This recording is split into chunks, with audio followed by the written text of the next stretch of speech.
Bien, en el último encuentro habíamos trabajado la cuestión de los tipos y modalidades de las violencias.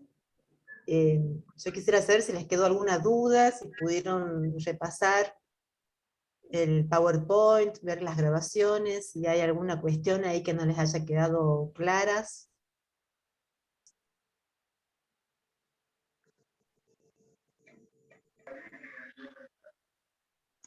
¿Pudieron, A pudieron mi ver profe me tocó retirarme. Sí. Buenas tardes, profe. Buenas tardes.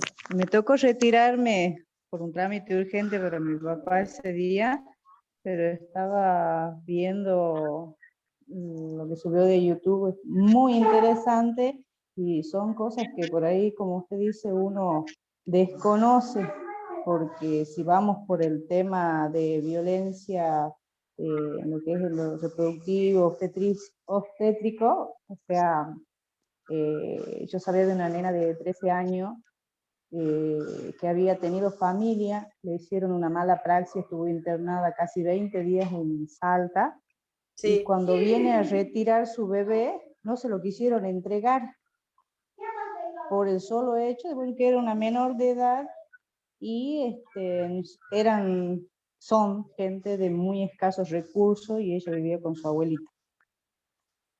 Así que, o sea, muy, muy bien explicado, o sea, es interesante todo lo que he podido ver y, o sea, me gusta, me gusta. Sí, claro, en el caso de la niña, de lo que está mencionando, habría que ver si ese embarazo, ese bebé, no era producto de una violación, ¿no? Ya de por sí, con la edad de la niña, 13 años, podemos sospechar que sí, hubo un abuso sexual. No, ella estaba con la pareja, es más, hasta el día de la fecha está con la pareja, pero la Pero pareja igual, viaja para hacerle, ¿cómo se llama? Para acompañarla allá, porque ella dice que estuvo en coma 2, 3 días, y como le habían dejado restos de placenta que en el vientre, y bueno, y la abuela iban a querer a verlo al hospital y no le permitían verlo al bebé. ¿la pareja No le cuántos años permitían. tiene? La pareja es mayor de edad. Bueno, es La abuso pareja es sexual. mayor de edad. Es abuso sexual. Mm. Se presume un abuso sexual, porque a Ah, los 13 años es una niña. A los 13 años, ¿dónde claro. debería estar esa criatura? Les pregunto al En resto, la ¿dónde escuela, en debería la estar? casa, jugando. Estudiando, no criando un Y bebé. sí, Entonces, cuidado con esos casos, ¿no? Por más que digan que es la pareja, que hay una relación consentida y demás, estamos hablando de una niña de 13 años. Es una criatura.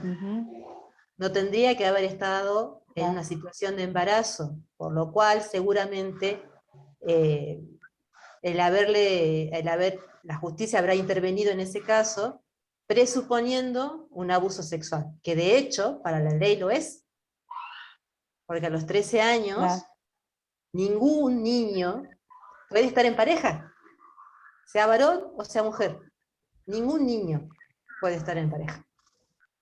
Y Claro, ninguna bueno, la niña nena debería esta estar embarazada. lamentablemente, bueno, perdió su mamá, el padre nunca se hizo cargo, y yo lo Sí, sé de la boca de la nena. Ella me comentó porque éramos vecinos, y ella sí. me decía, dice, sí, dice, yo quería verlo a mi bebé, dice, no me dejaban verlo a mi bebé, que no me lo querían entregar, y me dijeron que tenía que buscar un abogado, dice así, para Ujú. poder hacer un juicio, para poder recuperar a mi bebé y hacerle al médico juicio por mala praxis. ¿Sí?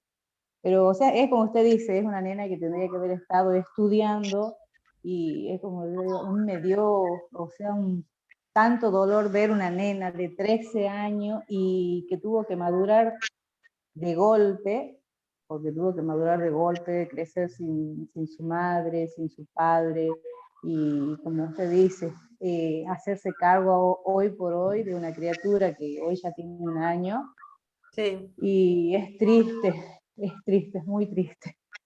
Sí, sí, y además un adulto que se aprovecha de una situación de vulnerabilidad para mantener relaciones sexuales con una niña. Porque acá también hablemos de la pareja, si es un adulto se está aprovechando de una situación de abandono, de vulnerabilidad, de pobreza, y es una violación, eso es un abuso sexual. Por más que el discurso sea que están enamorados y demás, es un abuso sexual. Por eso debe ser, intuyo, que la justicia ha procedido de la manera que ha procedido, y qué raro que no lo hayan detenido al sujeto, ¿no? Porque hubiese correspondido una detención hasta No, tanto no, no, se... él, yo sé que él está en libertad desde el momento en que yo la conocí, a los meses, a la nena, al bebé, y Sí, no, me dijo que no, que ellos estaban juntos, lo que sí, bueno, el muchacho dice que la dejaba en la mañana temprano, la retiraba en horas de la noche y se iban a donde alquilaba. Pero sí, me imagino yo que debe ser que intervino en algún momento la justicia, porque antes de que ella quede embarazada, porque esto ya venía hace mucho, era sí. la casualidad que yo estaba viajando a Salta y la veo a la nena en el peaje, la había detenido la policía al muchacho con la nena. Porque como le digo, era mucho más chica, porque si ella fue mamá a los 13, convengamos que en ese entonces la nena tenía 11, 12 años, y lo habían detenido ahí, justo en el peaje. Un pedófilo, ni más ni menos que un pedófilo. Uh-huh. Ni más ni menos que un pedófilo. Pero ese caso es uno de los tantos que existen en la provincia, donde se naturaliza todavía estas uniones de niñas y se terminan convirtiendo en niñas madres. Recuerden un caso también de una niña wichí que fue violada por un grupo de varones también, que quedó embarazada, una niña con múltiples discapacidades, que fue violada por un conjunto de hombres criollos, que fue un caso paradigmático porque puso sobre la mesa las cuestiones de vulneraciones de derechos que tenía la provincia con respecto a la cuestión de la salud sexual y reproductiva de las mujeres, porque correspondía practicarle un aborto y no se lo quisieron practicar, estos grupos pro vida se interpusieron y bueno, obligaron a que la niña lleve adelante, que curse un embarazo que al final fue de mucho riesgo para su salud, y ese niño, esa niña que había nacido, murió a las pocas horas. Entonces también ahí, este caso puso en evidencia las dificultades y las serias vulneraciones que tiene la provincia de Salta con respecto a los derechos de las mujeres en general y especialmente a los derechos sexuales y reproductivos. Aún a pesar que en la actualidad la interrupción voluntaria del embarazo es ley, todavía en Salta las mujeres, muchas mujeres se encuentran con mecanismos así velados, subrepticios, que impiden el acceso al derecho. Entonces, en este caso puntual que está comentando la compañera, vemos una total desprotección, una falta de intervención en el momento, cuando la niña tendría 11, 12 años, un embarazo y una seria violación a los derechos de la niña. Esa niña tiene que ir a la escuela, tiene que finalizar su educación obligatoria, necesita contar con una familia o un contexto afectivo que la pueda proteger, y por otro lado tenemos el sujeto, que es un pedófilo. Por más que diga que está enamorado de la criatura y que tiene una relación, qué adulto que no disfrute de una relación desigual de poder, qué adulto mantendría una relación sexual con una niña? Ningún adulto en su sano, que pretenda mantener una relación de igualdad y construir una pareja va a mantener relaciones con una niña. Entonces ahí también hay que estar muy atentas a las naturalizaciones de esos vínculos. Tal vez hace 50, 60 años era algo común, aceptado por nuestra sociedad. Si ustedes recuerdan, los próceres de la patria se casaban con niñas de 14, 15 años.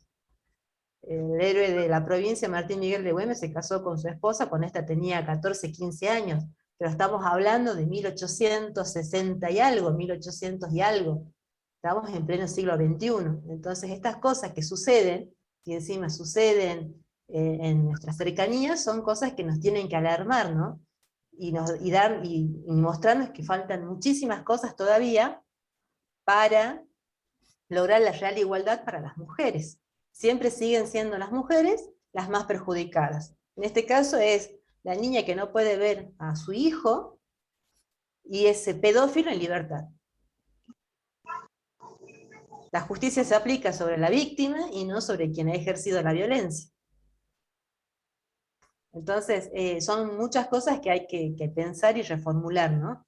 Y en este punto de conocer casos, porque todas y todos conocemos casos, conocemos situaciones, bueno, en la labor que ustedes van a desarrollar como personas que van a garantizar el derecho a la salud integral, bueno, ¿qué hacemos cuando nos encontramos con este tipo de situaciones?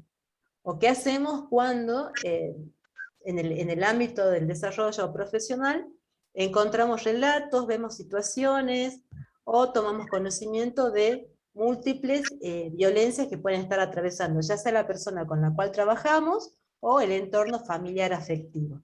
Así que en esta oportunidad les voy a compartir unas láminas, que sería del último tramo de los temas que nos restan ver. A ver si ustedes lo pueden, si la están viendo o no. ¿Lo pueden ver? El logo nada más, pero se ve el logo. ¿Ahí? El logo. Ahí. Sí, sí se ve, profe.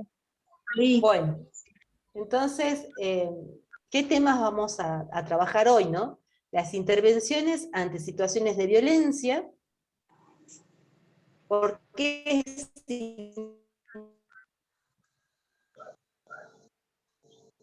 importante la denuncia? Y bueno, lo que ya había en la clase pasada, los procedimientos que la provincia tiene al respecto de la violencia de género, y que están todo plasmado en la ley 7.888. En este caso, entonces, primero que nada, ¿cómo impacta la violencia de género, cómo impacta la violencia contra las mujeres en la salud? Ya habíamos planteado, habíamos dicho que la violencia es un fenómeno multicausal. No hay una sola explicación de la violencia.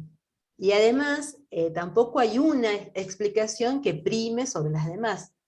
Cuando se produce una situación de violencia, no tiene que ver demasiado si el agresor estaba borracho, estaba estresado, o estaba atravesando alguna situación de su salud mental grave, ¿no? Sino que está involucrado, y es el cimiento del ejercicio de la violencia, las cuestiones de relaciones desiguales de poder. Que nosotros lo vimos en otras clases, que son las cuestiones patriarcales, ¿no? Esta idea, esta organización social, que se manifiesta a través de normas, comportamientos, ideas y demás, donde históricamente se ha colocado a lo masculino en un plano superior, y a lo femenino en un plano de subordinación, inferioridad, de segundo orden.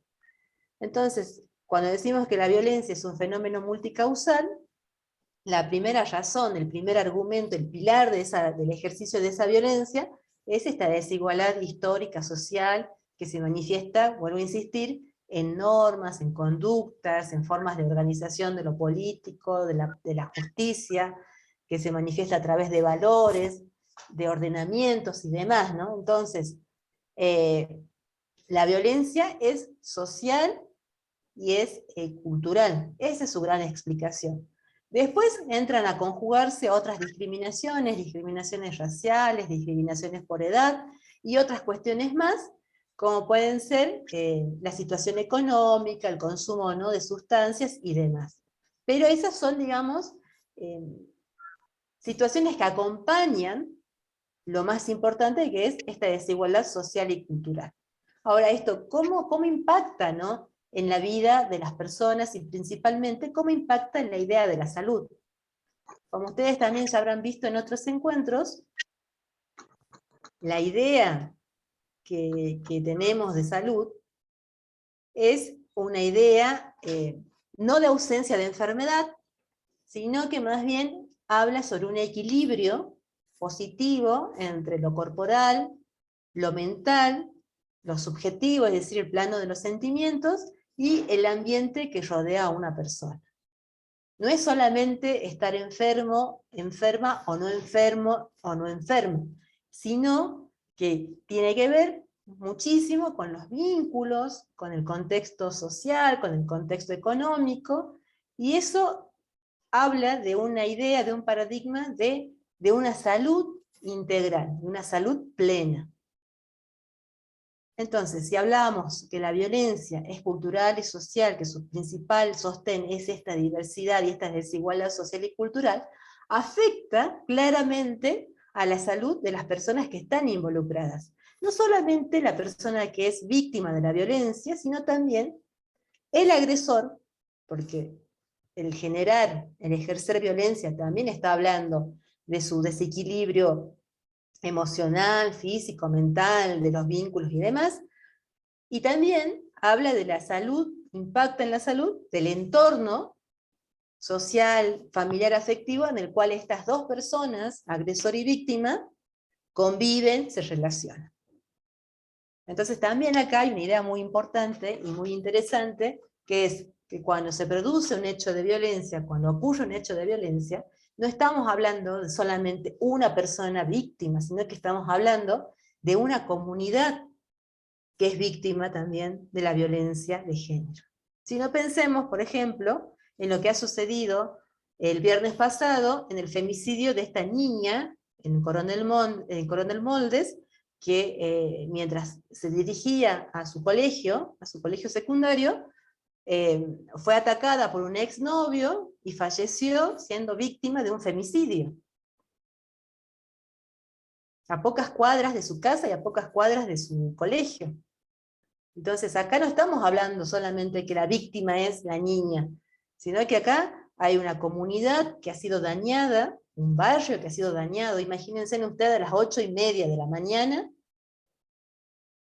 dirigiéndose a trabajar o a hacer alguna labor, ver un femicidio delante de sus casas, en las veredas de sus barrios, en la calle de su barrio, un femicidio. Habla de una familia, habla de una comunidad educativa también que está dañada. Entonces, estas ideas y este abordaje de la salud es un abordaje integral, debe ser un abordaje integral. Entonces, todas las formas de la violencia, todos los tipos de violencia que hemos visto, que ustedes han podido ver, ¿cómo impactan, no? ¿De qué manera puede llegar a impactar? Y acá siempre son preguntas, ¿no? Impacta en los cuerpos de esas mujeres. Pensemos en la violencia física. El primer territorio donde se ejerce el daño es el cuerpo de la mujer. Pero también pensemos en la subjetividad, ¿no? En los sentimientos, en la autoestima, en la autovaloración de esa mujer. Estamos hablando ya de la salud mental. Entonces impacta en el conjunto de lo que es un ser humano. En los proyectos vitales también. Pensemos en los impactos de la violencia económica.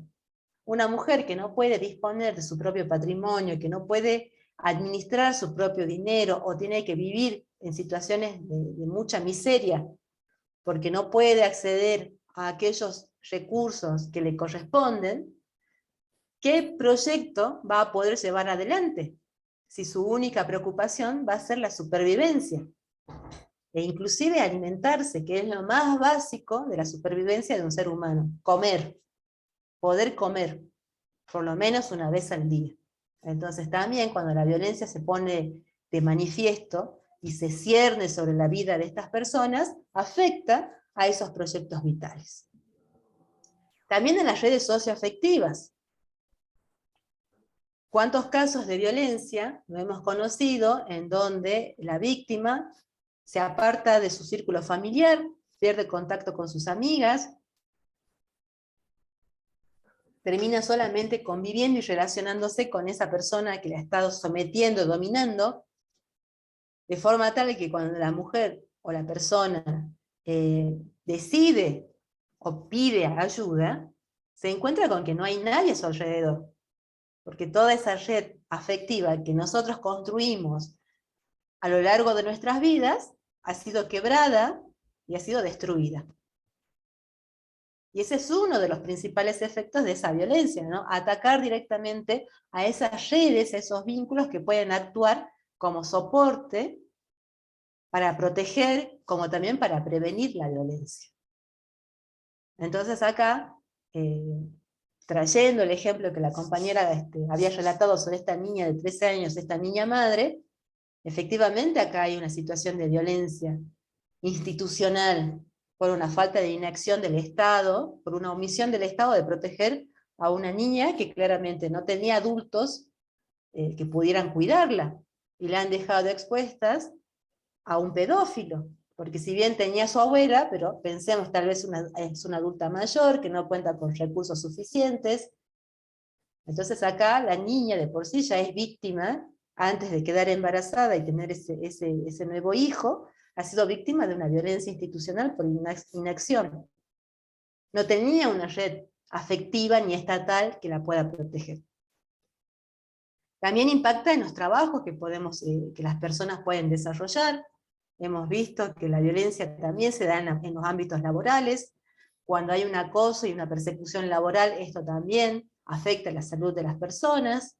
Cuando hay un acoso permanente, un acoso moral, un acoso sexual, hace que el rendimiento laboral o las ganas de ir a trabajar se pierdan, y esto puede exponerla a un despido, o por lo menos a una mala valoración de su trabajo, mientras que el agresor puede estar tranquilamente y no sufrir ninguna consecuencia.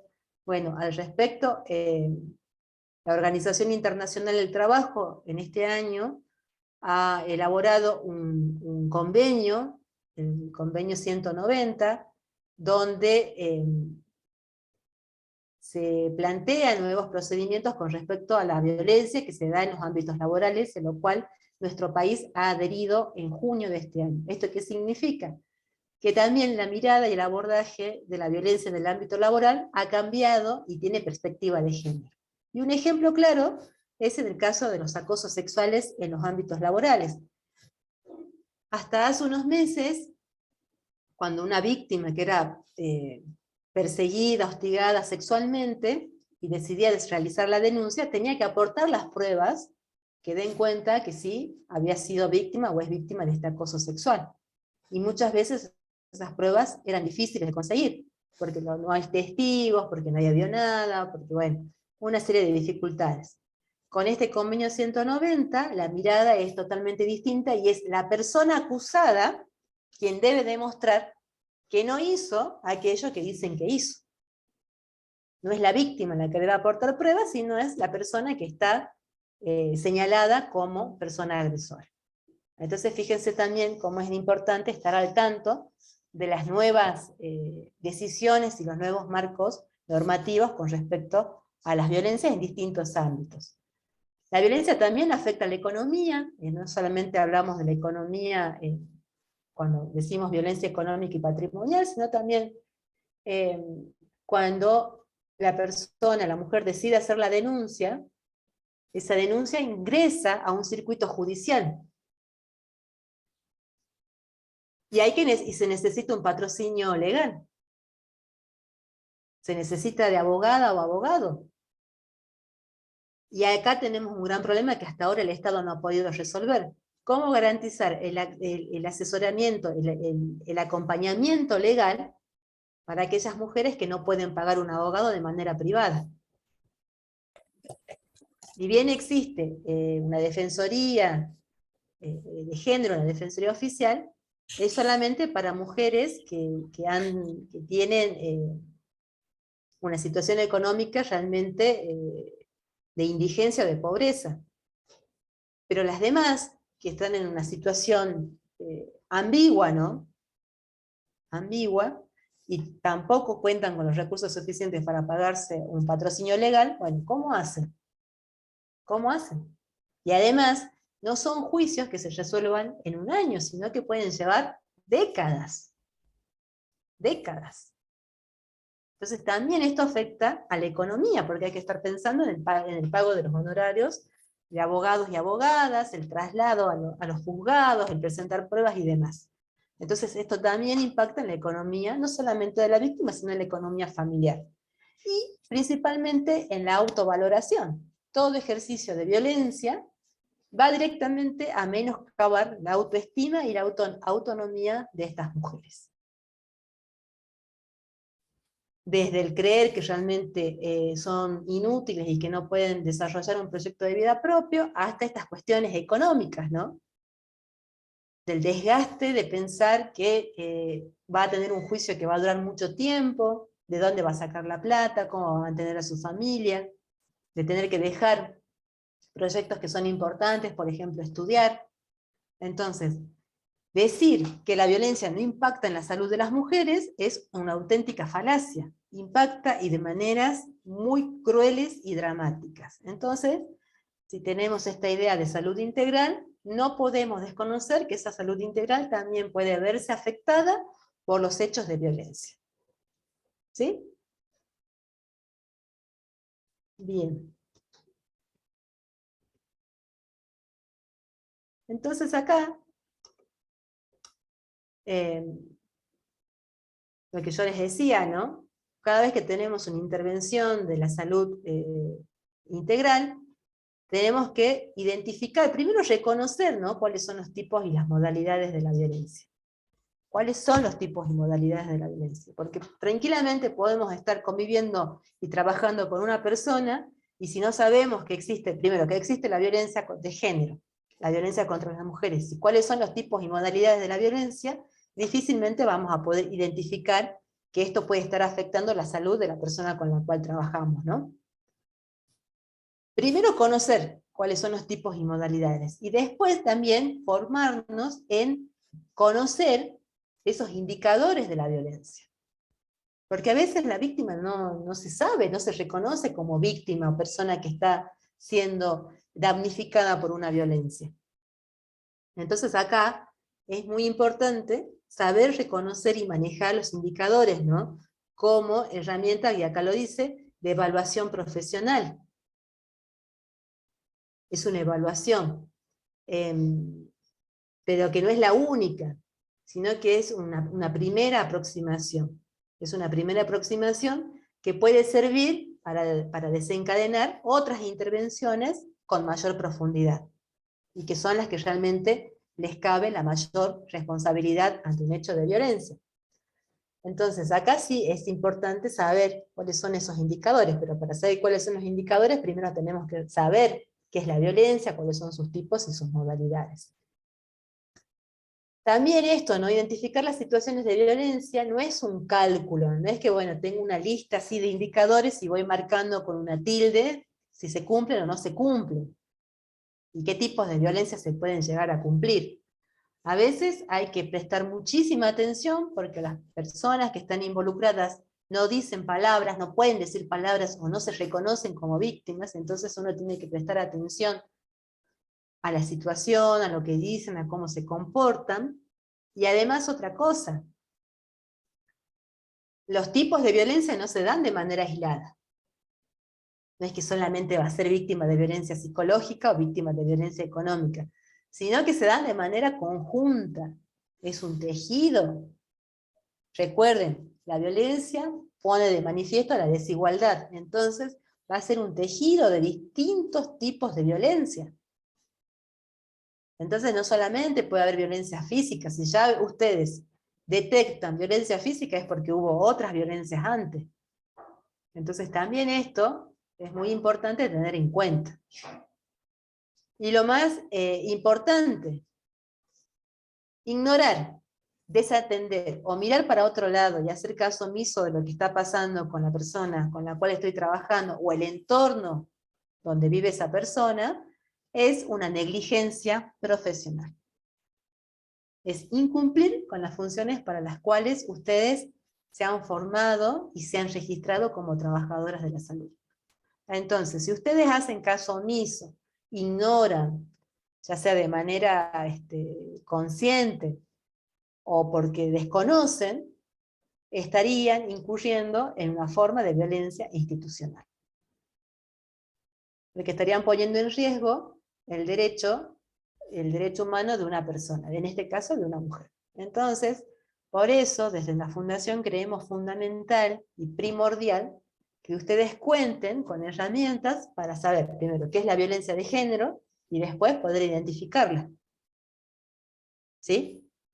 Esto no significa, y lo vuelvo a repetir, que ustedes se van a hacer cargo del 100% del abordaje de la situación de la violencia, sino que van a ser facilitadoras, facilitadores de la preservación de un derecho humano, que es el derecho a la seguridad. Vuelvo a repetir, no todas las personas que están siendo víctimas de la violencia se reconocen como tal, o lo pueden verbalizar, o lo pueden poner en palabras, ¿no? Lo pueden manifestar. Entonces, el rol del acompañante terapéutico en este caso es poder tener en cuenta estos indicadores y poder dar a conocer esta situación. No significa, repito una vez más, que se van a hacer cargo del 100% de la situación, porque hay otras áreas que se deben hacer responsables del abordaje de esto que puede llegar a ocurrir. ¿Alguna pregunta hasta aquí?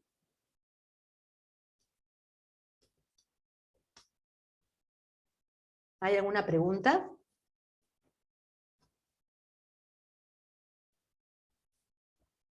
¿No? No, profe. Bueno. No, profe. Bueno, Todo bien. entonces profe. veamos esto. Veamos esto, que es muy importante, que ustedes lo van a escuchar, este término, que es revictimización o victimización secundaria.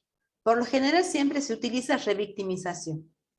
¿Qué es revictimizar a alguien que está siendo afectada por una situación de violencia, ¿no? Más que nada es seguir exponiendo a esa persona a una larga cadena de episodios, de eventos, donde en primer lugar no se la está ayudando, no se está garantizando su protección, no se la está cuidando, no se la está respetando, sino que por el contrario, se la vuelve a colocar una y mil veces en un lugar de víctima.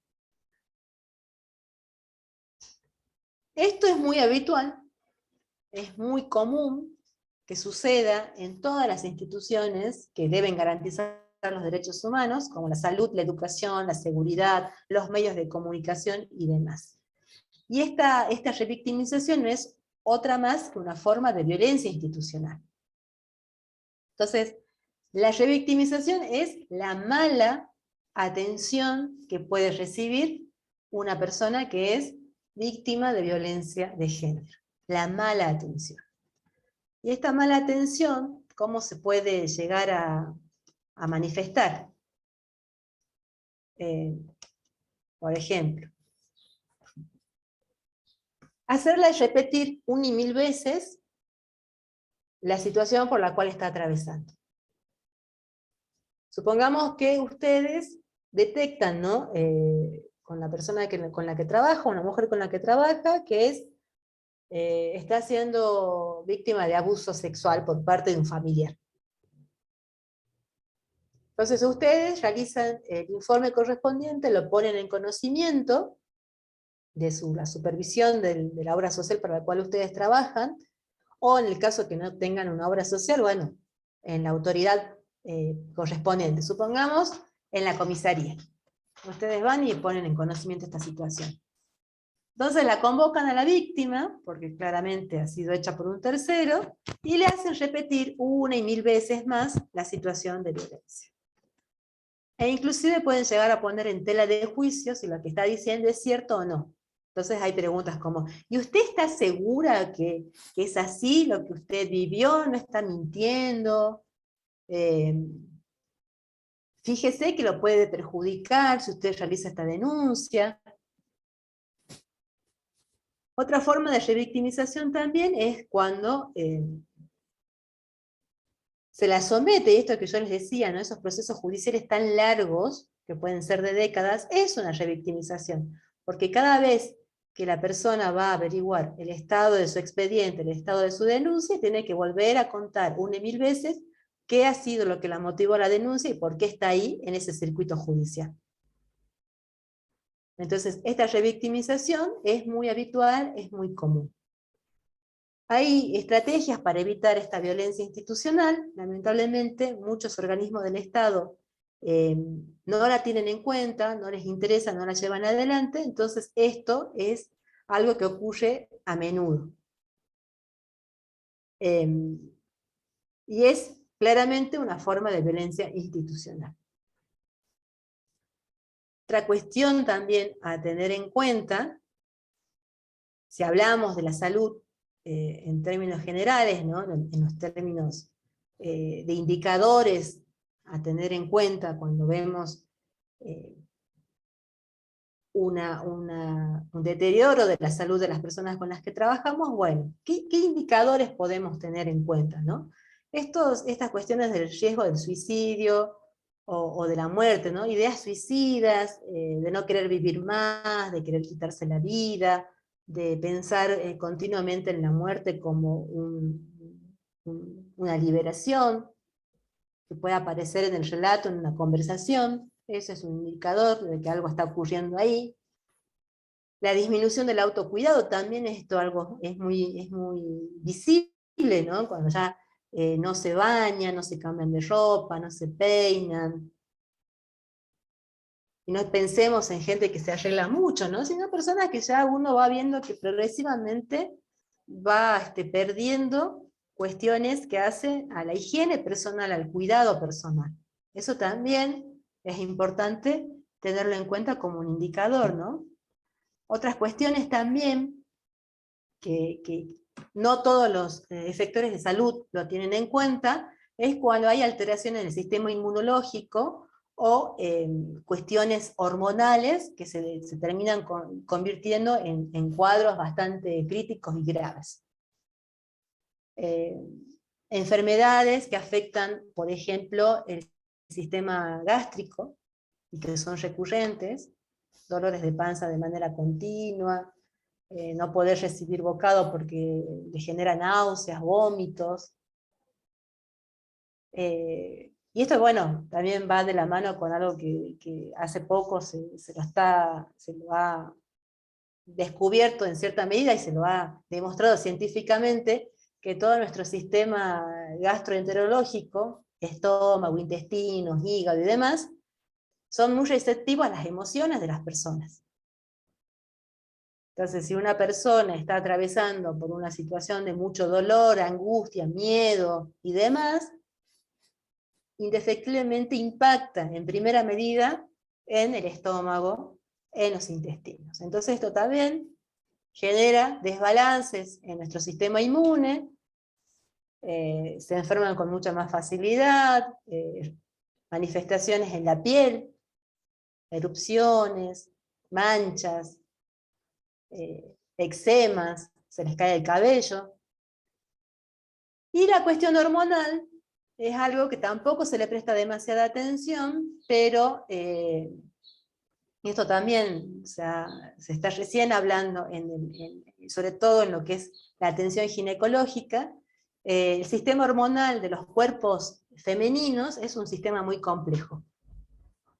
Hay toda una sinfonía, ¿no?, de hormonas, la hipófisis que está en la cabeza, las tiroides, las hormonas que se producen en los senos, los estrógenos y la progesterona que se producen en los ovarios. Todas esas hormonas funcionan como una sinfonía, así de manera equilibrada y con un mecanismo perfecto.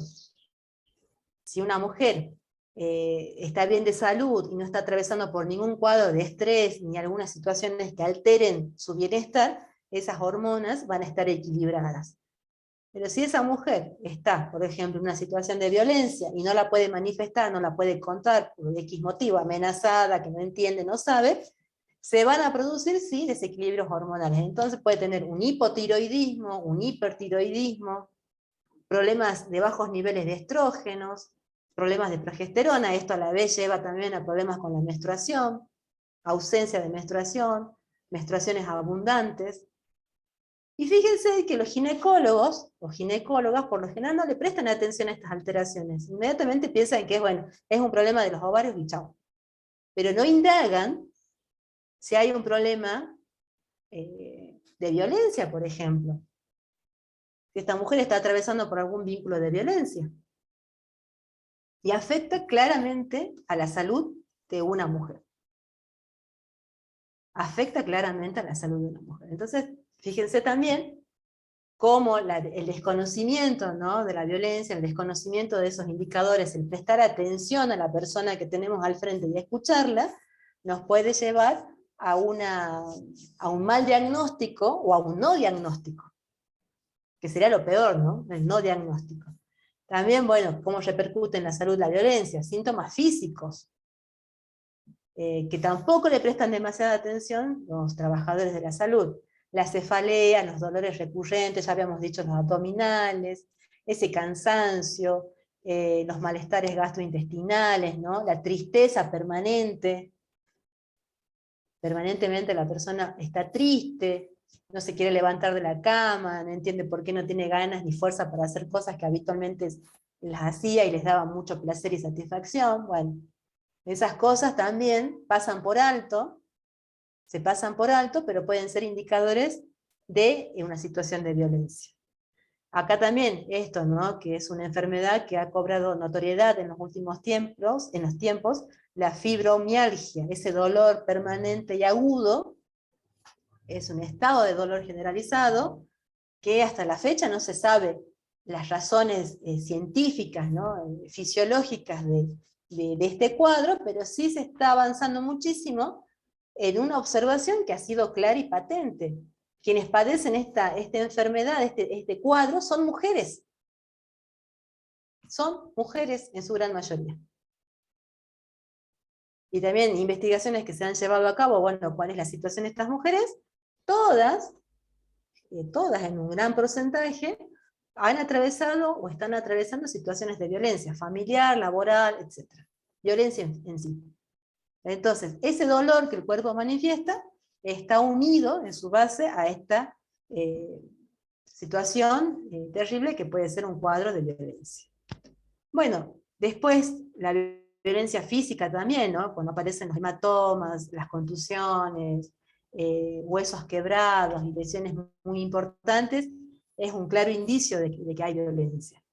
Ahora, para quien lo ve es un claro indicio, pero para la persona que lo tiene puede ser parte de un juego, de que se le fue la mano, o un accidente doméstico, y demás.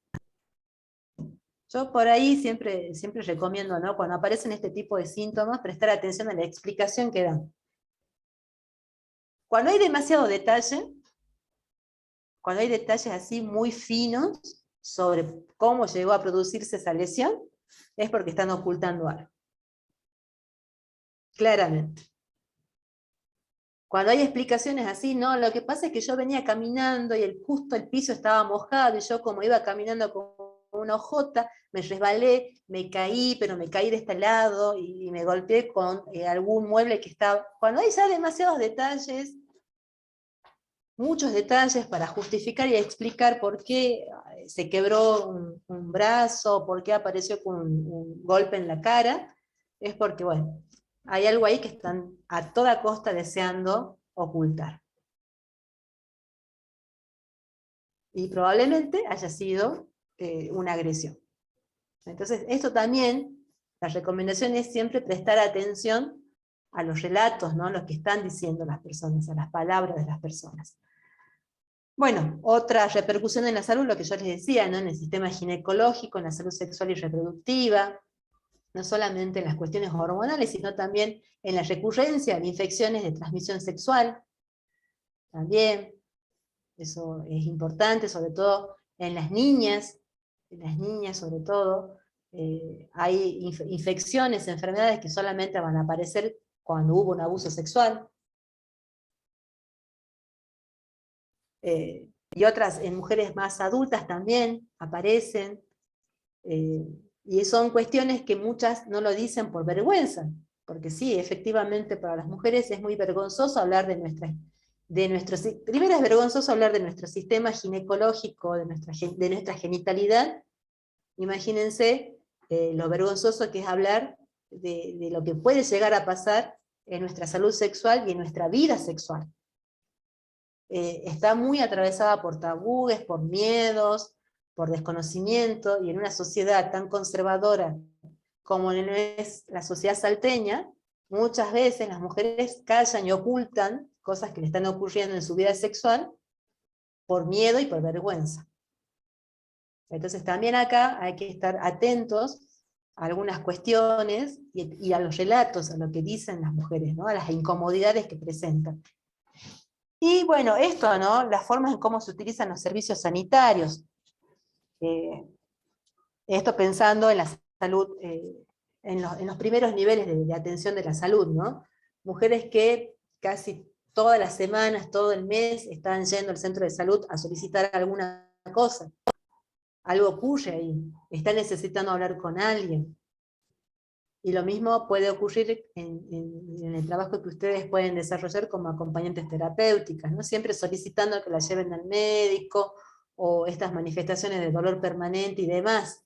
Eso también puede ser un indicador de alguna situación de violencia que puede estar atravesando y que no encuentra las palabras para decirlo, o tal vez no se reconoce como víctima de violencia. Entonces, bueno, acá algunas imágenes, ¿no? Y además esto del COVID no ha sido para nada positivo en los casos de violencia. Porque, si ustedes recuerdan, en la primera etapa del COVID, cuando había aislamiento permanente e inflexible, los servicios de salud estaban restringidos, no se atendían todos los cuadros de salud, solamente aquellos vinculados con el COVID, con el virus del SARS. Entonces, sumado al aislamiento, muchas mujeres se encontraron atrapadas dentro de sus casas. Hasta que, bueno, en nuestro país por lo menos se advirtió desde el Ministerio de las Mujeres que las mujeres que estaban en situación de violencia podían salir de sus casas y trasladarse y usar el servicio público. Porque si no, era imposible poder asistir a estas mujeres. Y durante el primer año de la pandemia, que fue el año pasado, el 2020, también las denuncias por violencia, lejos de disminuir, aumentaron. Y todas en su modalidad de violencia doméstica, por lo cual entonces esto demostró a las claras que los lugares donde mayor violencia puede vivir una mujer es en su propia casa. Y ustedes, como acompañantes terapéuticas, van a trabajar mayoritariamente en esas casas, en los hogares, con las familias. Por lo cual entonces, estén atentos, atentas, porque si hemos dicho que el lugar donde mayor violencia se ejerce son los hogares, son las familias, entonces ustedes indefectiblemente van a estar frente a situaciones de violencia. Por lo cual es importante que estén atentas y sepan identificar y reconocer esas violencias para poder hacer una buena primera asistencia. ¿Vamos bien hasta aquí? ¿Alguna duda, alguna pregunta?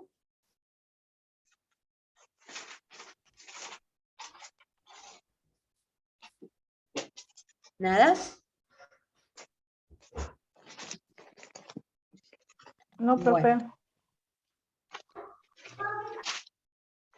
Hablemos entonces de qué se entiende cuando hablamos de salud mental, ¿no?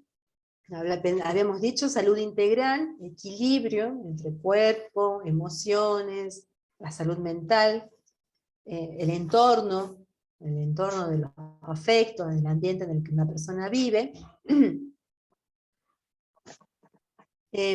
También dentro del ámbito en el cual ustedes van a trabajar, se van a encontrar con personas que están en una situación de recuperación de su salud mental, o podemos llamarle de una mejor administración de su salud mental, ¿no?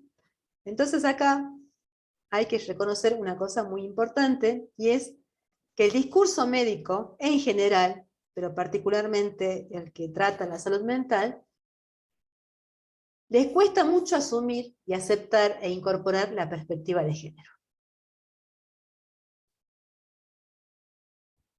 De cierta medida, siguen todavía abrevando sobre estereotipos y prenociones en cuanto a lo que es ser varón y ser mujer, esos roles masculinos y femeninos.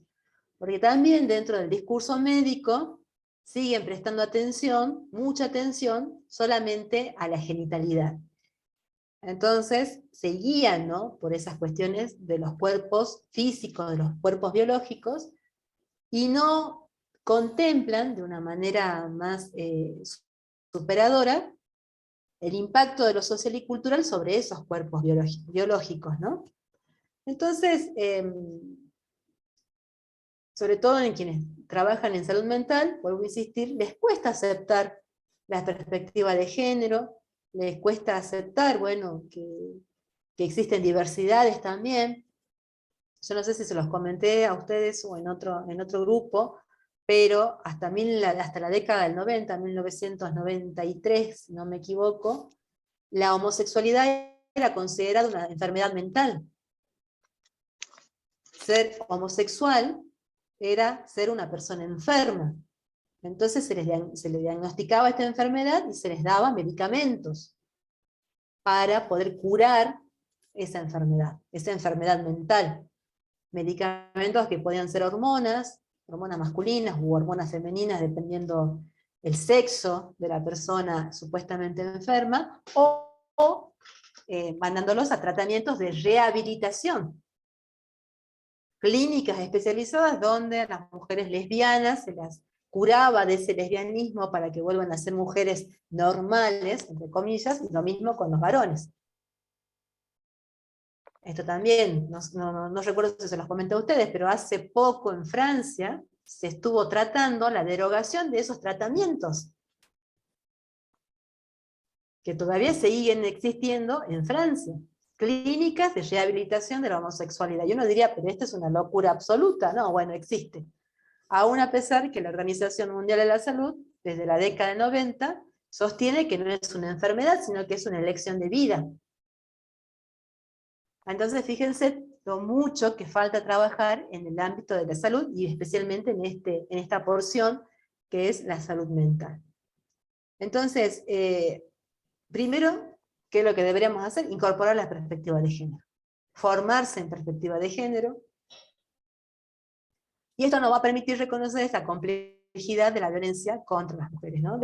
¿Cómo se manifiesta? Bueno, en las cuestiones de salud mental acá tenemos una lista pequeña, porque hay otros indicadores, pero lo vemos a diario, ¿no? Esa ansiedad generalizada, mujeres con esa ansiedad, mujeres deprimidas permanentemente, depresión, melancolía, tristeza, los consumos o abusos de algunas sustancias, como el alcohol, el cigarrillo, medicamentos, y acá en el norte, donde el alcohol está socialmente aceptado, nadie se horroriza si alguien consume alcohol, bueno, los problemas de consumo del alcohol en mujeres es muy grave, es muy elevado el número de mujeres con este problema, pero se lo oculta, se lo invisibiliza. Entonces, ya cuando la mujer llega a un grado que afecta a otros órganos como el estómago, el esófago, el hígado, ya son intervenciones que han llegado tarde. Entonces también esto es muy importante mirarlo desde la perspectiva de género, ¿no? Que hay mujeres que tienen problemas de consumo, sí, sí hay. En menor proporción que los varones, pero esa menor proporción es porque se invisibiliza o se naturaliza, o se lo oculta. Los trastornos alimentarios también, la bulimia, la anorexia, los trastornos de estrés postraumático. Esto también se ha comprobado que una mujer que ha sido víctima de violencia tiene el mismo grado de estrés que una persona que ha atravesado un episodio de guerra. Imagínense ustedes, una persona que ha estado viviendo un episodio de guerra, destrucción absoluta, es lo mismo que siente una víctima de violencia.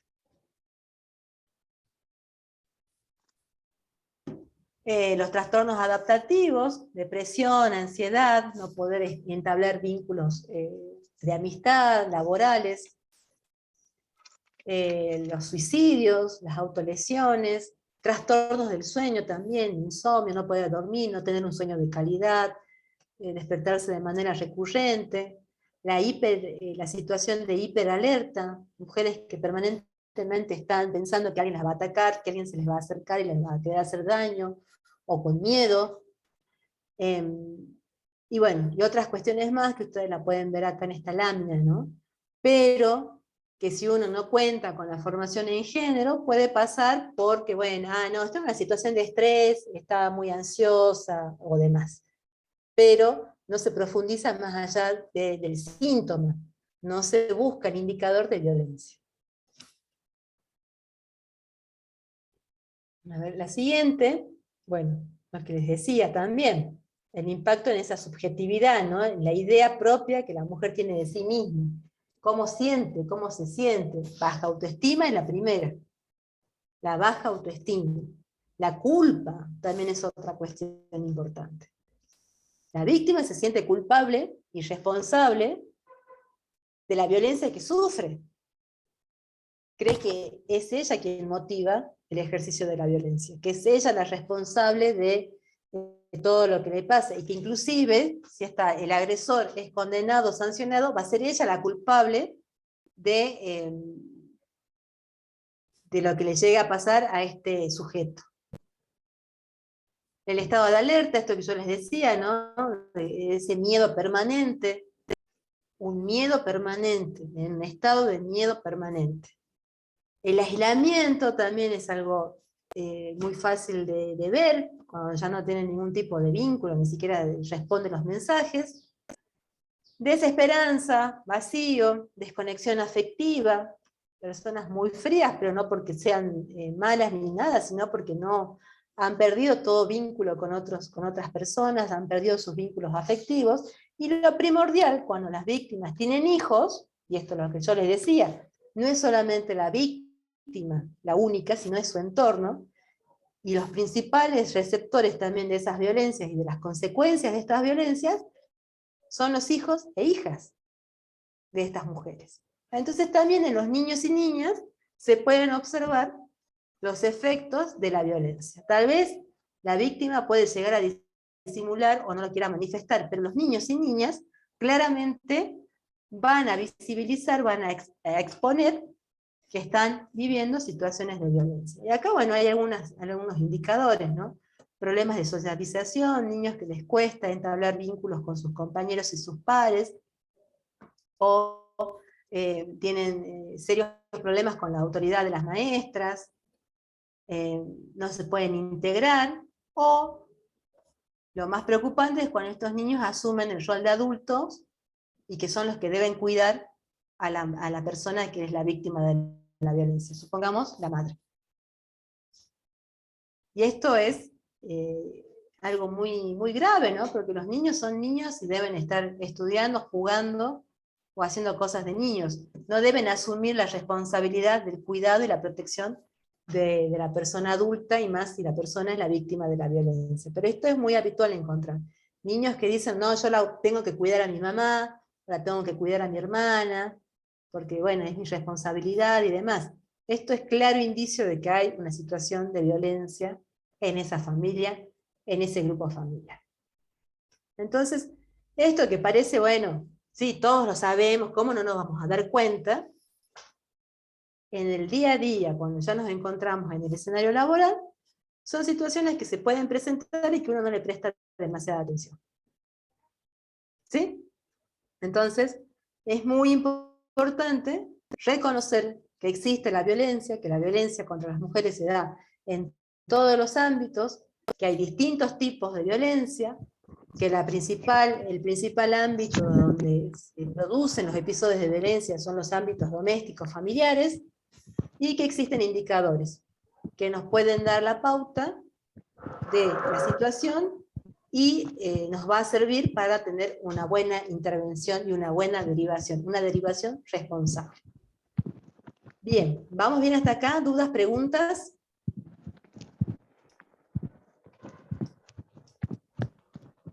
No, profe. Bien.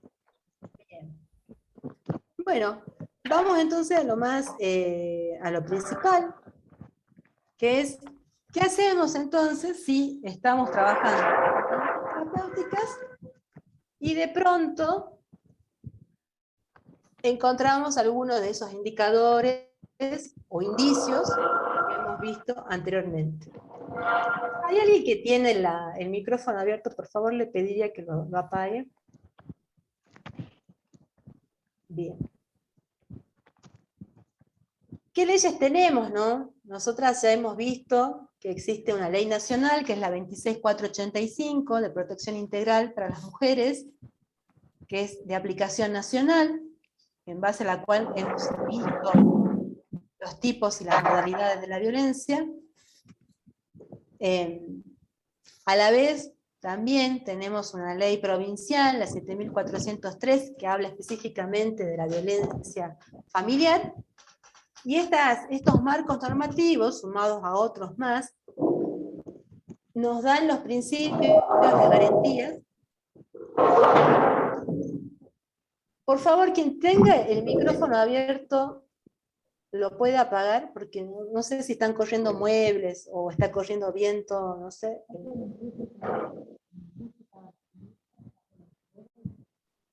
A ver, me voy a fijar quién es quien tiene.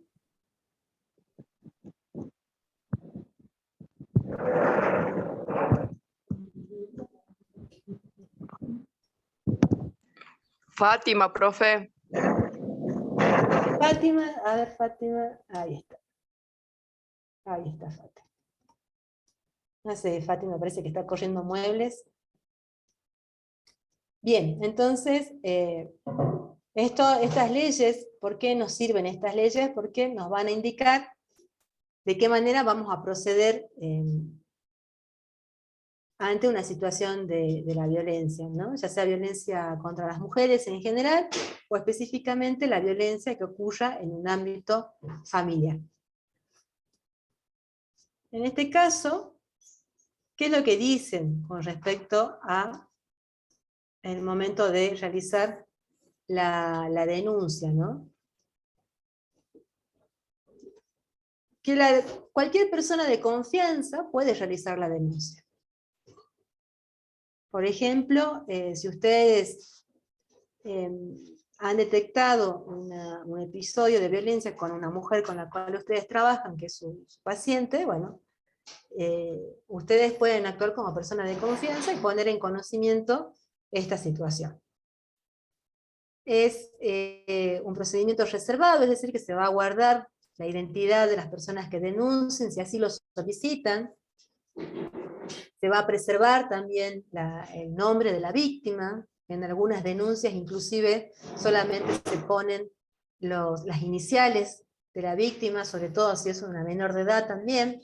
Es gratuito, no tienen que pagar para realizar la denuncia, ni tampoco para recibir asesoramiento. Asesoramiento. Ya cuando hablamos del procedimiento legal ya es otra complejidad. Cuando dice que es sumarísimo, cuando yo voy a hacer la denuncia y este procedimiento es sumarísimo, significa que tiene que ser lo más inmediato posible, porque en algunos casos hay que tomar medidas de protección. Una restricción de acercamiento, una exclusión del hogar, un traslado a un refugio, por eso es sumarísimo. La violencia, todo tipo de violencia que se denuncie, debe ser tratada en carácter de urgente. Toda violencia. Ahora, cuando dice denuncia o exposición, hasta hace unos años se podía hacer la denuncia por violencia o solamente una exposición. Es decir, ponía en conocimiento de que estaba ocurriendo esto, pero no quedaba y no trascendía más allá de relatar esto ante la autoridad policial. Al día de la fecha, todo se toma como denuncia. Todo se toma como denuncia. Ya no hay exposiciones. Porque si entendemos que la violencia es un fenómeno que le cuesta vida a las mujeres y que de acuerdo a la ley tiene que ser tratado de manera urgente, todo se toma como denuncia. Todo es denuncia. No vale acá, no, solamente quiero hacer una exposición porque no lo quiero perjudicar. No, todo es denuncia. Y acá también otro mito, que es el levantar la denuncia. Las denuncias no se levantan. Las denuncias no se levantan. Supongamos que en el caso de que ustedes, como personas terceras, ¿no?, que toman conocimiento de la denuncia, de la situación de violencia, concurren a la comisaría y hacen la denuncia.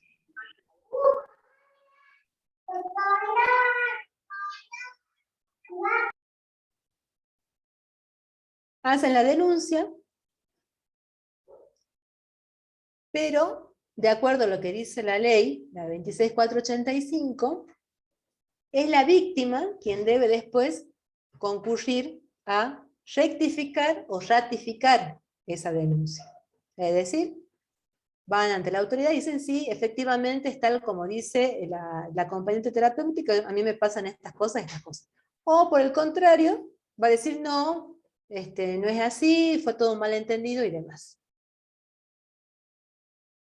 Eso es algo que también está en debate actualmente, porque sabemos que muchas mujeres van a decir que no es, que fue un error, una equivocación, porque están amenazadas, porque encuentran, hay circunstancias que impiden que ella avance con la denuncia, tal vez no tengan a dónde vivir, no tengan que darles de comer a sus hijos, entonces van y dicen, no, lo que pasa es que fue un error, no fue lo que sucedió y demás.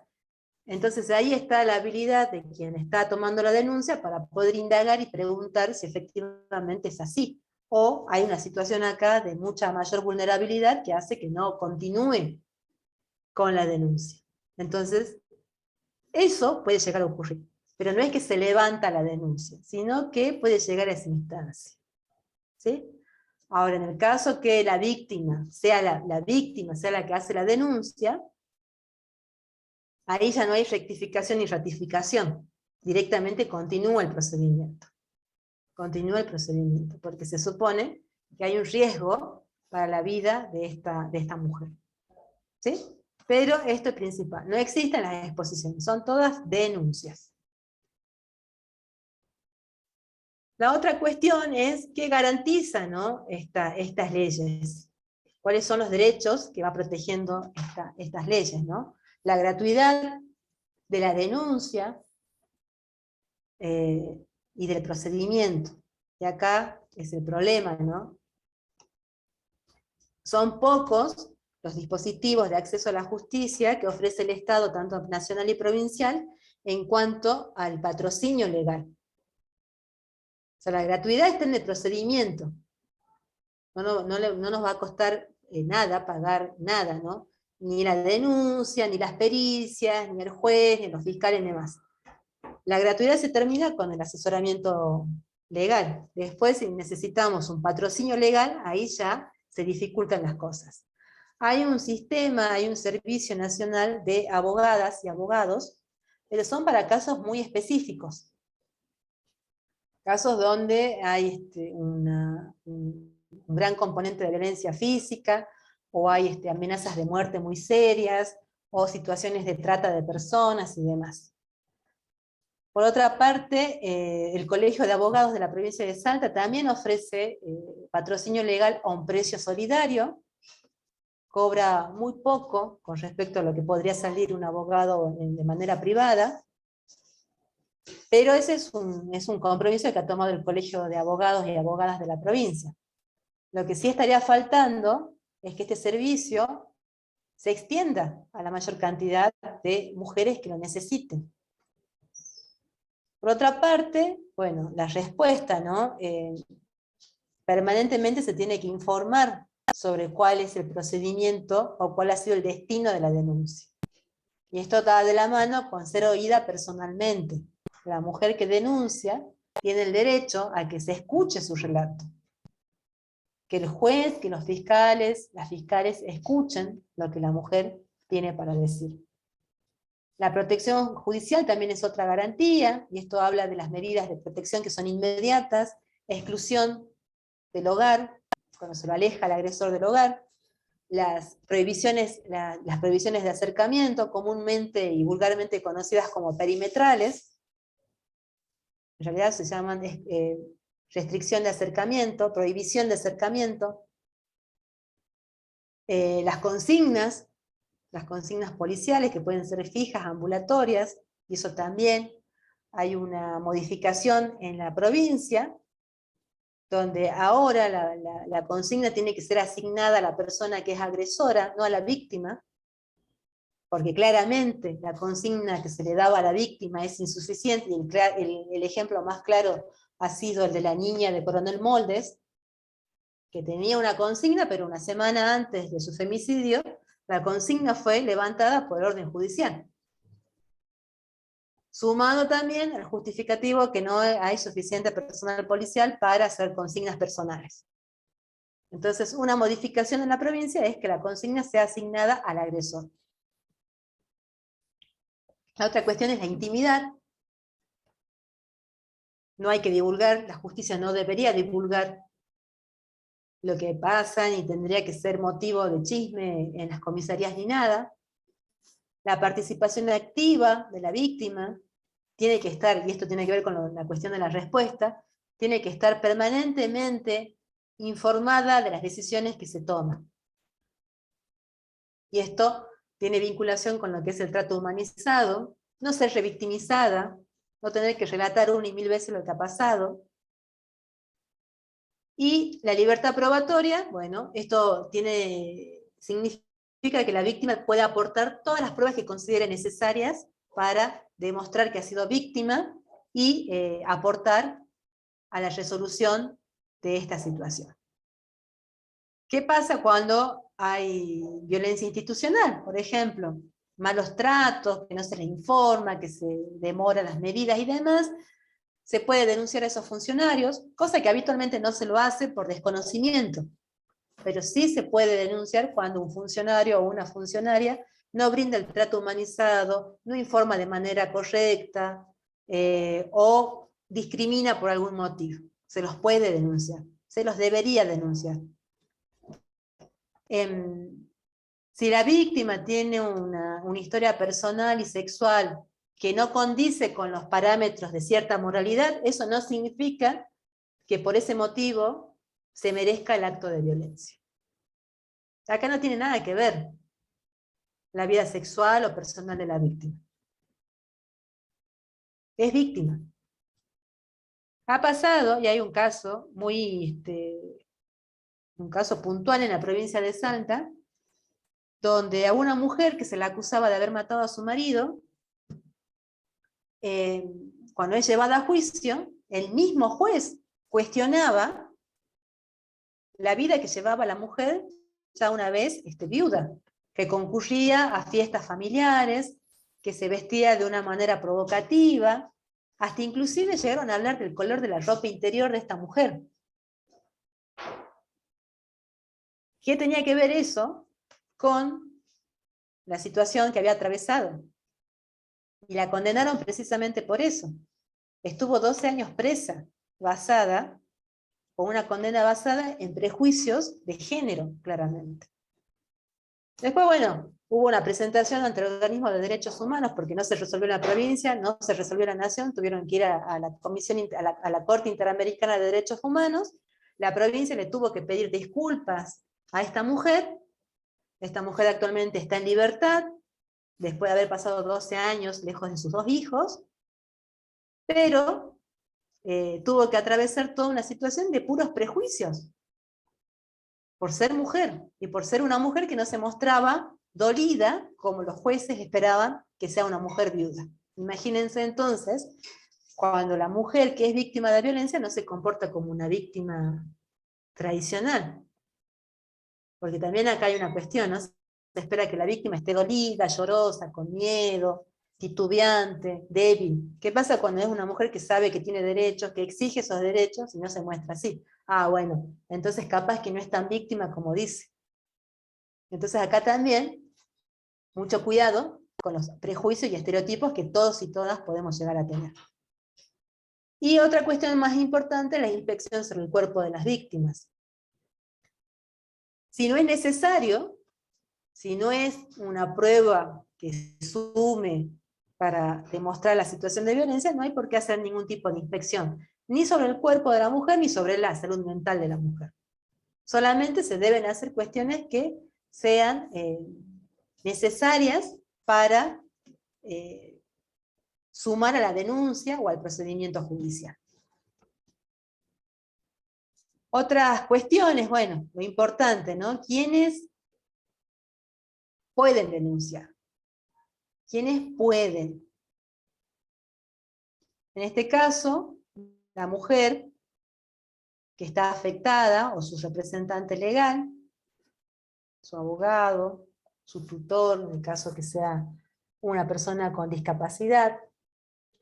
La niña o la adolescente también puede denunciar ella directamente o a través de sus representantes, padres, madres, tutores, personas que cuidan. Cualquier persona que toma conocimiento de la situación, por ejemplo, ustedes como acompañantes terapéuticas,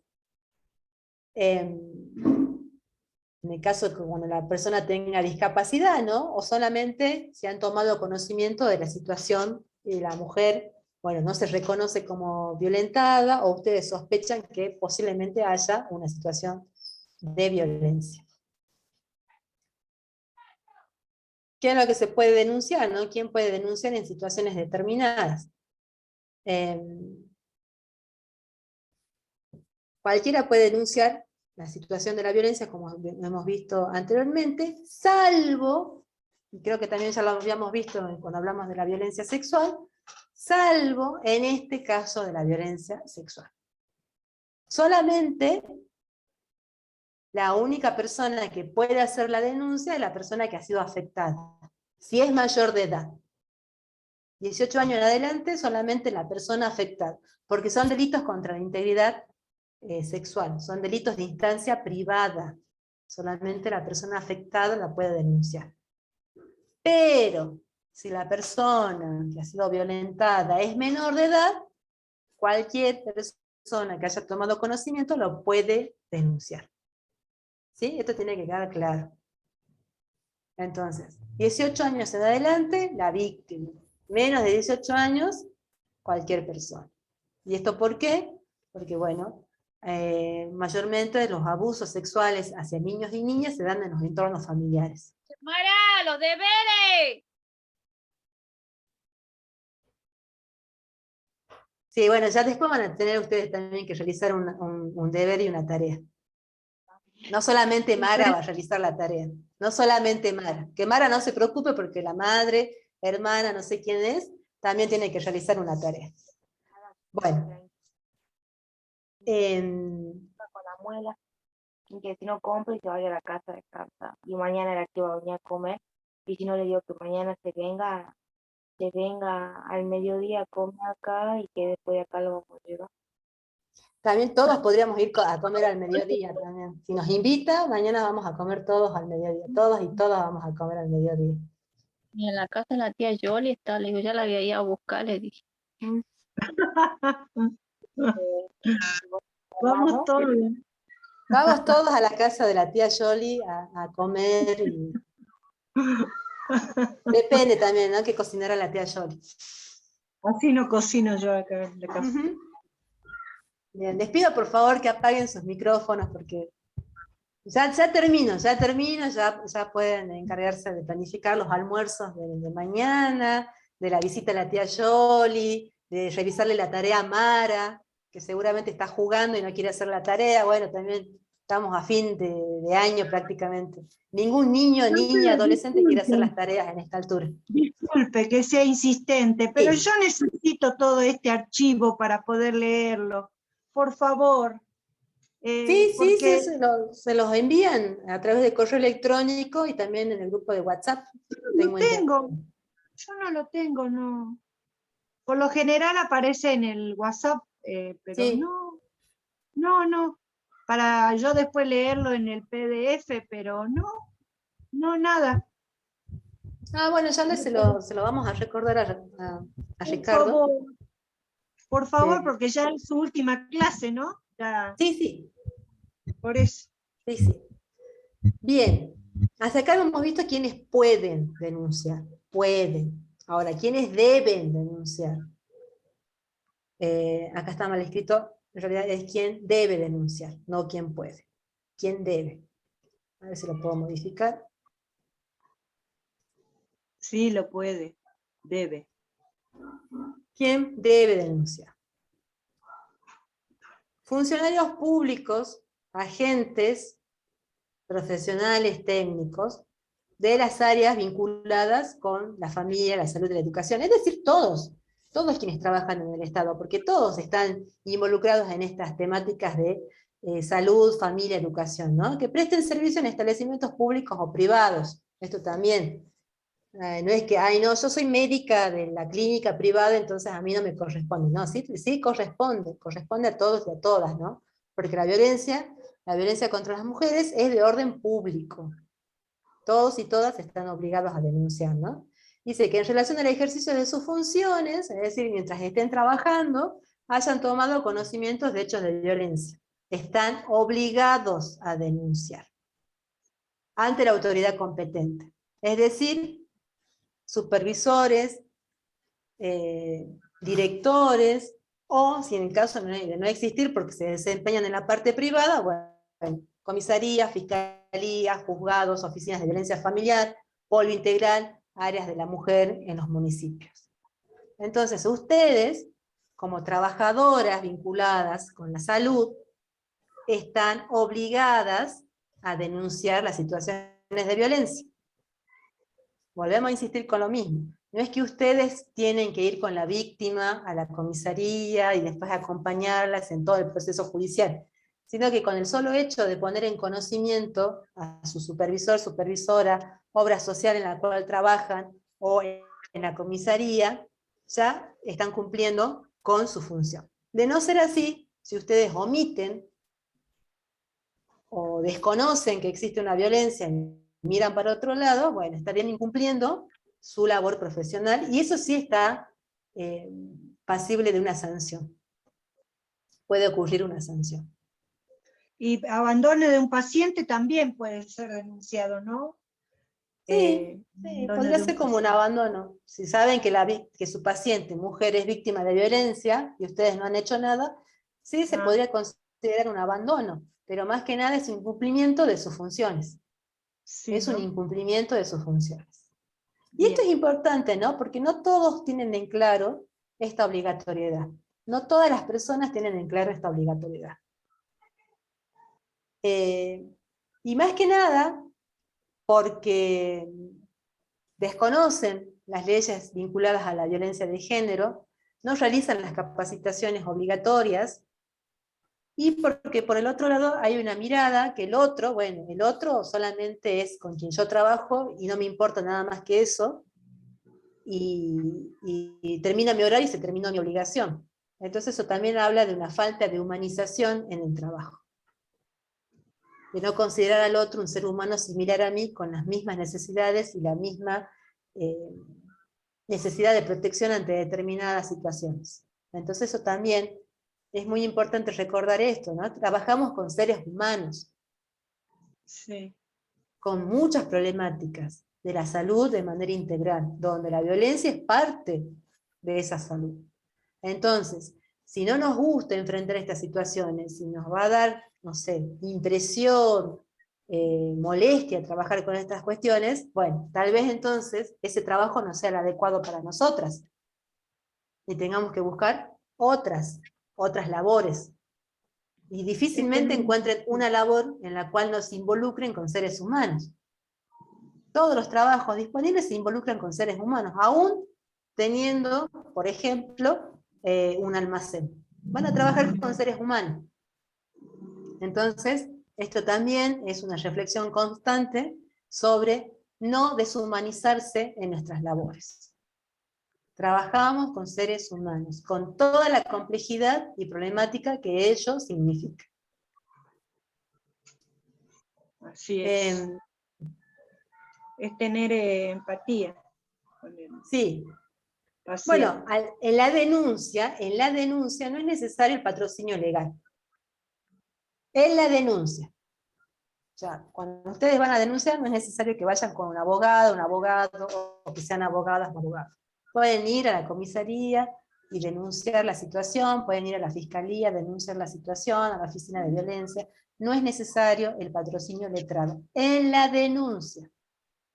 Después con esa denuncia continúa su camino judicial, sí, ahí hay que conseguir el patrocinio letrado, y bueno, ahí es lo que yo les digo, que nos encontramos con un serio problema en toda la República Argentina. El patrocinio legal significa una erogación de dinero, y no todas están en condiciones de poder pagar. Entonces, eso creo que es un problema que todavía no se ha logrado resolver. Hay algunas opciones, pero tampoco son opciones que estén al alcance de todas. Bueno, quienes intervienen, ¿no? Donde se puede denunciar, ya sea de manera verbal o escrita, también pueden hacerlo de manera escrita, ante un juez de paz, inclusive, si no hay otra oficina, no hay comisarías, no hay oficinas de género municipal ni nada, puede ser un juez de paz. La policía, cualquier dependencia policial, destacamento, comisaría, subcomisaría, y esto sí lo encontramos en todo el territorio provincial. Ministerio Público, ya sean fiscalías u oficinas de violencia familiar y de género, y vuelvo a insistir también, se ha creado en los últimos meses oficinas municipales de género, donde también están habilitadas y cuentan con la formación para acompañar y recepcionar las denuncias. O sea, lugares hay muchos lugares. El problema a veces es que quienes están en esos lugares tengan la formación suficiente y la humanidad total para poder recepcionar y acompañar estas denuncias. Eso también es importante. Por otro lado, bueno, llegaríamos hasta acá y ya les tengo el trabajo práctico. Pero volvamos a esta última. ¿Dudas, preguntas, inquietudes? ¿Alguna cuestión que les haya quedado pendiente de todos estos encuentros, estas clases? Disculpe, de la clase de hoy, sumarísimo. No logré agarrar a qué se debía el procedimiento. Que tiene que ser lo más rápido posible. Desde el momento que se hace la denuncia, las medidas de protección tienen que ser lo más pronta posibles. Por ejemplo, si hay una denuncia de violencia familiar y el agresor es el marido de la mujer, una medida importante y que tiene que ser la más pronta y rápida posible es la exclusión del hogar. Es decir, que el sujeto sea apartado del hogar para que no siga ejerciendo la violencia sobre esa mujer y sobre los hijos e hijas si hubiera. A eso se refiere con sumarísimo.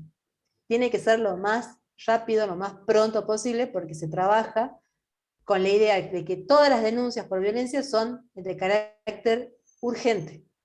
Urgente. Todas las denuncias por violencia de género son de carácter urgente. El problema está en cómo se administran esas medidas. Y en la provincia de Salta, como en otras provincias de la República Argentina, uno de los problemas que se menciona es la falta de personal policial para cumplir con esas medidas. Siempre se aduce eso, ¿no? Que no hay suficiente personal, que no se cuentan con móviles, con recursos y demás. Bueno, en ese sentido, en la provincia de Salta, hace unas semanas, se aprobó una modificación de la ley de violencia de género donde la consigna policial, digamos, va a ser asignada al agresor. También, que sea el agresor quien cuente con el policía parado en la puerta, vigilándolo o acompañándolo a cualquier lado. Como medida para garantizar que no se acerque a la víctima. Eso supone que habría una mejora en ese servicio, hay que ver, habría que ver, porque si hay tantas dificultades para asignar consigna a las mujeres, me imagino que también habrá las mismas dificultades para este otro tipo de consignas. Pero habría que evaluarlo de qué manera resulta todo esto. Pero sumarísimo significa eso, que tienen que ser lo más pronto y expeditivo posible. ¿Alguna otra consulta? ¿Alguna otra pregunta? ¿No? Bueno, entonces vamos a la actividad práctica para este módulo. Es algo muy sencillo, muy sencillo. Van a tener que leer la ley número 26485, que está en los materiales que se les ha proporcionado, que es la Ley Nacional de Protección Integral para las Mujeres, donde están los tipos, las modalidades de la violencia y demás, y prestando especial atención a esos artículos, ¿no? Donde se mencionan cuáles son los tipos y las modalidades de la violencia contra las mujeres. Lean bien eso, Y a partir de ahí van a buscar noticias, historias, relatos en los medios de comunicación digital de Argentina, los medios que ustedes habitualmente leen, consumen, consultan, ¿no? Diarios digitales, redes sociales, Facebook, Instagram, Twitter, algún video en YouTube tal vez, alguna noticia que ustedes hayan visto en YouTube. Van a buscar esas noticias y las van a usar como ejemplos para identificar tipos y modalidades de la violencia. Entonces esto lo van a tener que volcar en una hojita, van a tener que citar el ejemplo, ya sea pegando la dirección de donde lo sacaron o pegando la noticia de forma completa y enunciando, escribiendo qué tipos y modalidades de violencia ustedes reconocen en esa historia, noticia, relato. Por supuesto, tienen que justificar la respuesta. Encuentro violencia psicológica por esto, por esto, por esto. Encuentro violencia económica y patrimonial por esto, por esto, por esto. El trabajo es individual, lo tienen que enviar por correo electrónico, y acá es claro, poniendo en el asunto que es trabajo práctico de género, y el nombre de la autora, por favor el nombre, porque también ha pasado que envían trabajos prácticos sin nombre, y no podemos adivinar quién es, y la fecha de presentación es hasta el 2 de noviembre. Uf, nada. No, nada, porque es sencillo, Bien. es muy sencillo. Es extremadamente sencillo, en un día lo pueden resolver. Ay, últimamente tengo la cabeza así que me cuesta bastante. Miren, La tarea, sí, la última me costó horrores, pero esta creo que es más, es un tema más actualizado. Es un sí, tema de todo lo que abordó en todas estas 4 clases, creo que son temas de las cuales es la vida misma, como quien dice, ¿no? sí. Si ustedes no sé leen de el qué- Tribuno, leer el Tribuno, todos los días hay noticias vinculadas a violencia contra las mujeres. Todos los días tiene una noticia vinculada con la violencia hacia las mujeres. Todos los diarios del país que ustedes consulten, el Tribuno, Página 12, La Nación, Clarín, Infobae, etc., Sí. van a encontrar relatos. Y en las redes sociales también permanentemente denuncian, postean agresiones y demás, ¿no? De hecho, algunas mujeres recurren a las redes sociales porque sienten que la justicia no le dan el suficiente interés. Y eso es lamentable, es terrible que eso pase.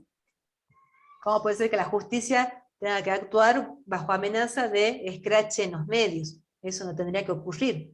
Si es una obligación. Eso es lo que dice la ley, es una obligación. Pero en algunos casos ha sucedido así.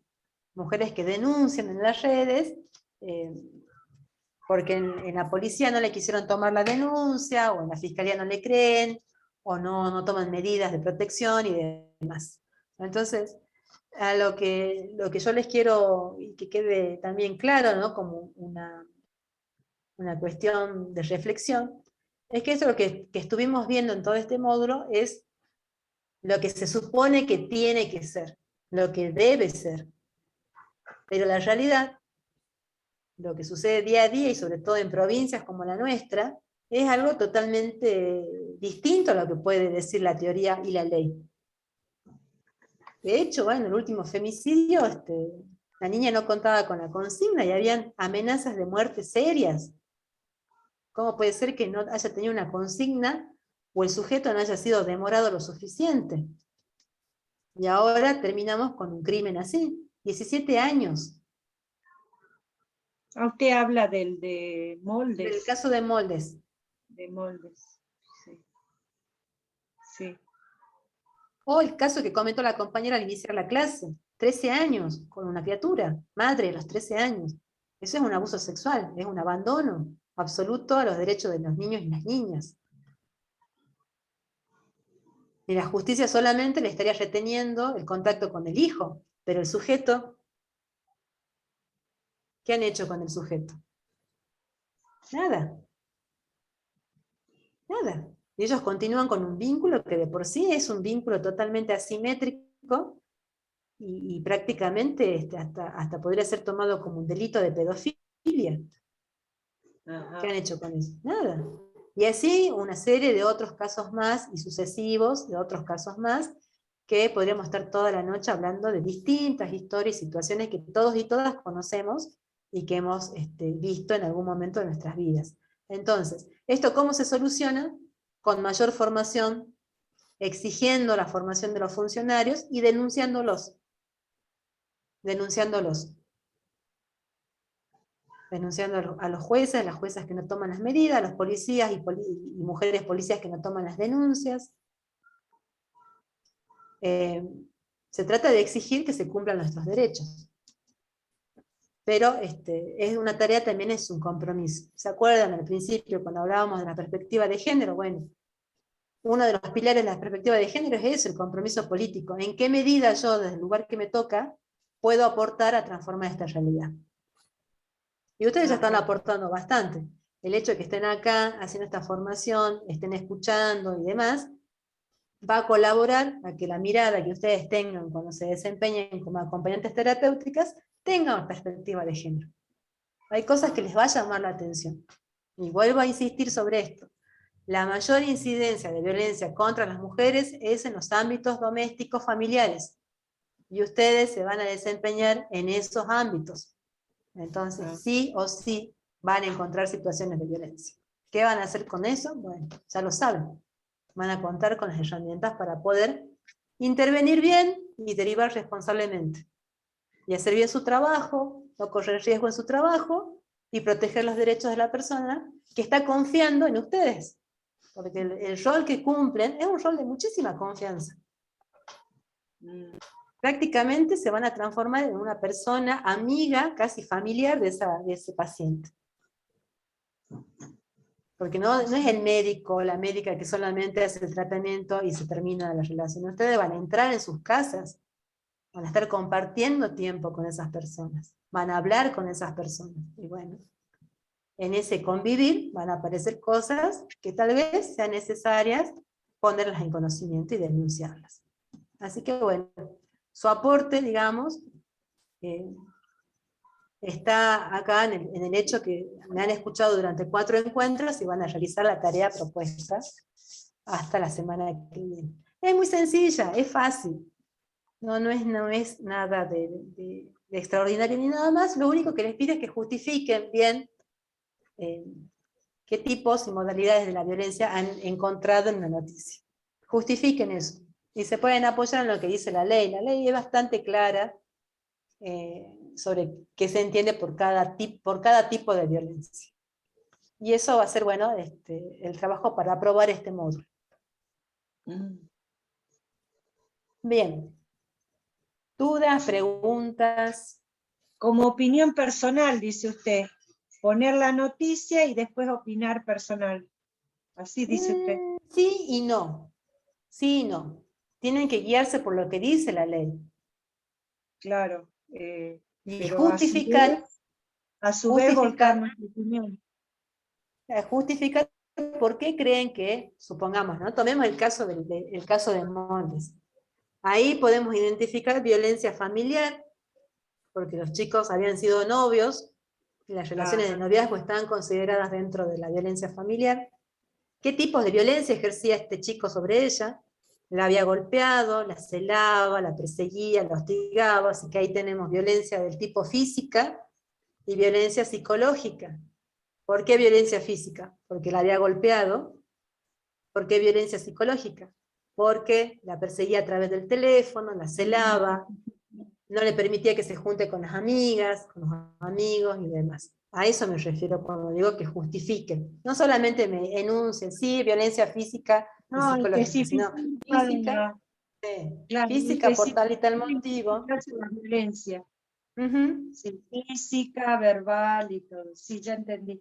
Sí, sí. La verbal no existe, ¿no? No existe violencia verbal, eso Bueno, también. la psicológica. Sí, exactamente. Usen la terminología que está en la ley. Usen con eso, porque eso es importante.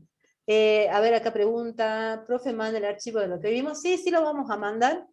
Y también vamos a recordarle lo de la ley, la 26485, que ese es primordial y fundamental para que la tengan siempre a mano. ¿Alguna Claro. otra pregunta? ¿Alguna otra cuestión? Profe, ¿cuántos artículos del diario? ¿Uno solo, dos? Uno, ¿Cuántos? Uno solo nada uno, más.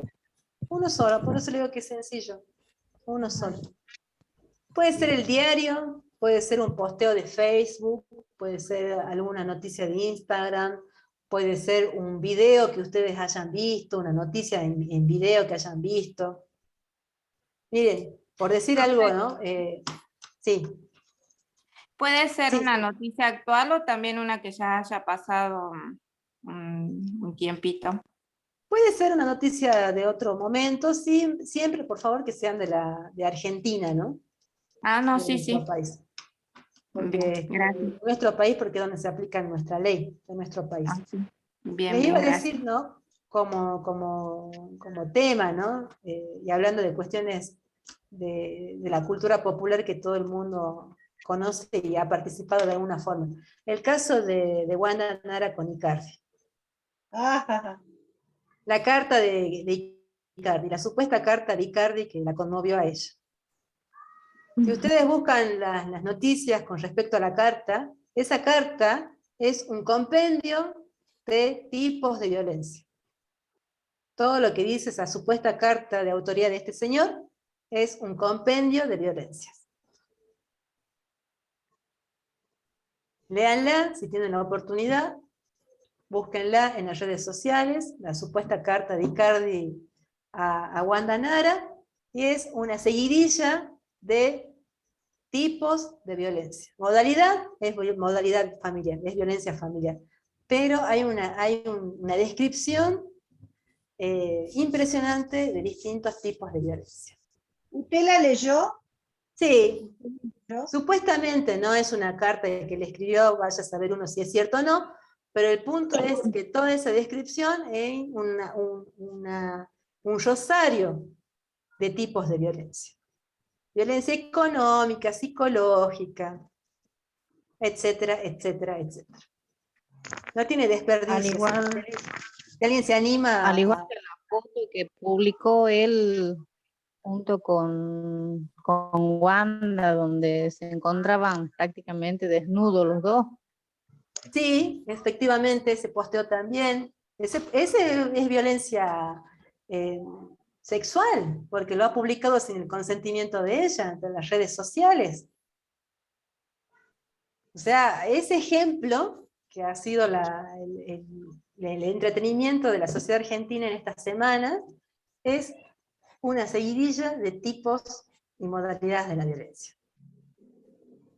Todo así en nuestras pantallas y en nuestro día a día. Así expuesto como algo, como una novela. Y fíjense cómo se ha naturalizado todo esto, ¿no? Se lo toma como una cosa del espectáculo, pero es una puesta en escena de todas las violencias que hemos visto a lo largo de estos 4 encuentros.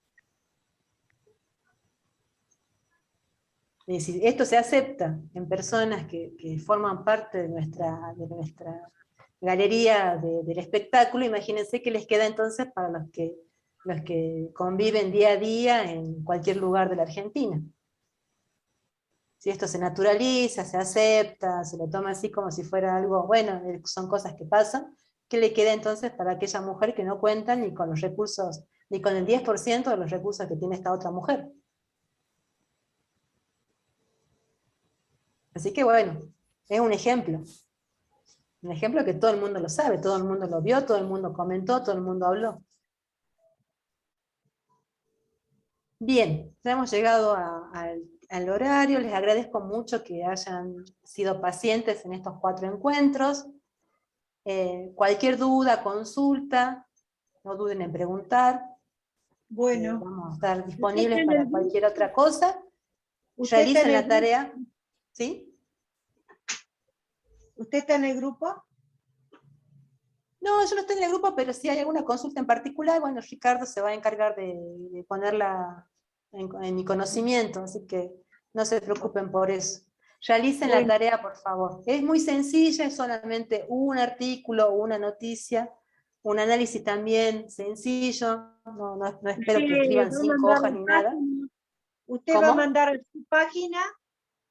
su página o a la fundación? No, al correo de la fundación, al correo con el cual ustedes se comunican. Ahí. Ok. Pongan el nombre, por favor, pongan el nombre en su trabajo, ¿sí? No se olviden de poner el nombre. Hagan el trabajito y pongan el nombre. No es difícil, así que en estos días lo pueden resolver tranquilamente. Bueno. Bueno, ¿alguna otra pregunta? Voy a ¿No? empezar. Profe, ¿hay alguna fecha tope para presentar el trabajo? Sí, el próximo martes. Bien. Así ya comienzan con el próximo módulo. Tranquilas. Bien, gracias. 2 de noviembre. Sí, el 2 de noviembre. El 2 de noviembre. No se duerman con esa tarea, por favor. Así ya van completando bien la formación. Bueno, chicas, chicos, que tengan una buena semana. Lean, por favor. Ya les van a mandar los materiales. Y cualquier duda, cualquier consulta, lo hacen a través del grupo de WhatsApp. ¿Sí? Bueno, Muchísimas gracias. Muchas gracias a ustedes por el tiempo que me han brindado y bueno, nos vemos en otra oportunidad, en otro momento. Seguro. Nos vemos, profe. Chao, hasta luego. Hasta luego. Chao, un gusto. Personalmente. Personalmente.